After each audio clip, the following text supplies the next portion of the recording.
The hardest part of trusting yourself is not taking the first step. It is taking the next step after the first one embarrasses you. You start the business and nobody buys. You speak up and your voice shakes. Then a quiet voice asks, maybe I was wrong. Maybe I was not who I thought I was. That is where most people stop.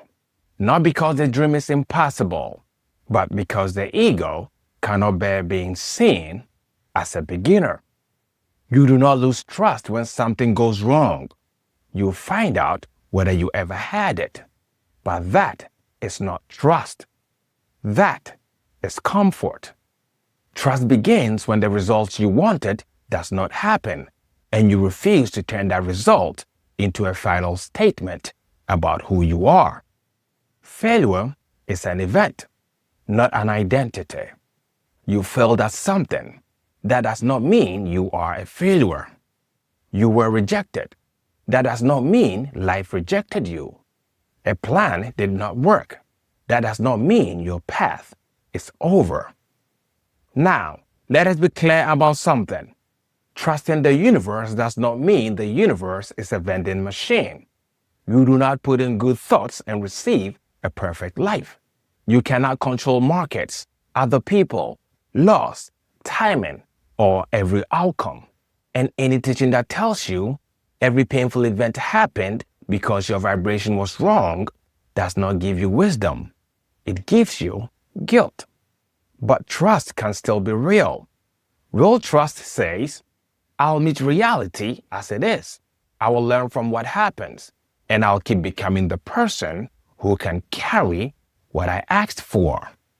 A seed grows roots in dark soil before anyone sees the tree. Quietly, without applause, without visible proof that anything is happening. Your work may feel like that right now. You may be building a skill, finding your voice, learning how to lead, or becoming strong enough to hold the life you say you want. Do not dig up the seed every morning just because you cannot see the roots. But do not call denial faith either. Real trust pays attention. If the plan fails, change the plan. If the skill is weak, train it. If you need help, ask for it. If you are rejected, feel it. But do not hand over your identity over to it. This is a deeper kind of faith. Not faith that everything will happen exactly when you want it to. Faith that you can stay honest, present, and in motion while life unfolds. The people you admire are not people who never failed. They are people who stopped treating failure as a verdict. They moved before there was proof, not blindly, not recklessly, but with a steady heart. Because the proof you keep waiting for is often built by the person you become while nobody is clapping. So today, take one honest action. Make the call, publish the work, practice the skill. Begin before you feel ready. And when fear tells you to disappear, remember this. I do not need life to promise me a perfect outcome. I need to keep my promise to myself. Maybe the real manifestation is not forcing the universe to give you what you want.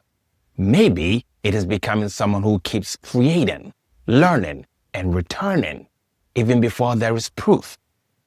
That is trust, and that is how a life changes. If someone you love is waiting for proof before they begin, share this with them.